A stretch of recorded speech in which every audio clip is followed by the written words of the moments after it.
Le Gabon est un pays plurilingue qui regroupe près d'une cinquantaine de langues locales parlées dans différentes régions du pays. Elles ont été introduites il y a environ 2000 ans avec les migrations correspondantes. L'apprentissage de nos idiomes constitue un débat profond qui a longtemps suscité des discussions à l'échelle nationale. La transmission familiale se fait oralement, ça se fait comme ça de façon traditionnelle, ça se fait comme ça partout. Mais comme je le disais tout à l'heure, puisque la transmission orale ne marche apparemment bas de l'aile, il faut passer à la transmission par l'écriture, par l'école, par le truchement de l'école. La République gabonaise adopte le français comme langue officielle de travail. En outre, elle œuvre pour la protection et la promotion des langues nationales, alinéa 8 de l'article 2 de la Constitution du 23 juillet 1995. 80% de la population du pays est capable de s'exprimer en français. Qu'en est-il de nos langues vernaculaires? Il y a un certain nombre de travaux qui ont été faits. Déjà sur la connaissance, combien de langues au Gabon on a et quels sont les travaux qui ont été faits dessus. Et les étudiants, à travers leurs travaux de mémoire, font un gros boulot en ce sens que ce sont eux qui font l'essentiel du travail par la description, par les études de description de nos langues maternelles.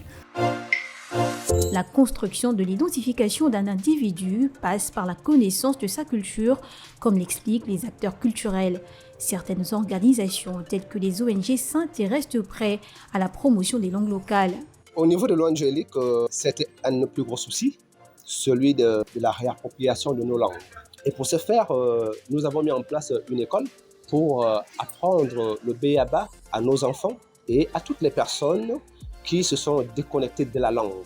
Et d'autre part également, nous avons des activités comme des activités agricoles où nous allons au contact de la nature et nous apprenons aux uns aux autres les noms des plantes, les noms des aliments, les noms des oiseaux, des insectes. Et pour permettre à ce que le Gabonais puisse se réapproprier, sinon revenir en contact avec les éléments qui sont les siens. La famille est la cellule de base d'une nation.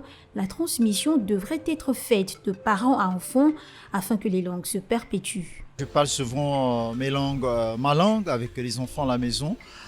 Souvent à la maison, il y a aussi parce que les enfants sont beaucoup curieux. Moi, je les parle quotidiennement enfants quand je suis à la maison. Donc, toujours en langue. Toujours en langue, les petits mots pour qu'ils puissent s'habituer et s'adapter au quotidien. Je parle ma langue, mais pas tellement. Si je la parle aujourd'hui, ça coule ma grand-mère, ma défunte grand-mère. Donc à la maison, papa et maman, c'est pas ça. Papa et maman ne parlent pas de la langue, c'est le français. Convaincu de la difficulté de choisir une langue nationale parmi les autres, l'État gabonais a décidé de toutes les promouvoir. En 1996, l'enseignement des langues locales fut introduit dans les établissements scolaires du secondaire. Les tout petits, c'est-à-dire la petite enfance,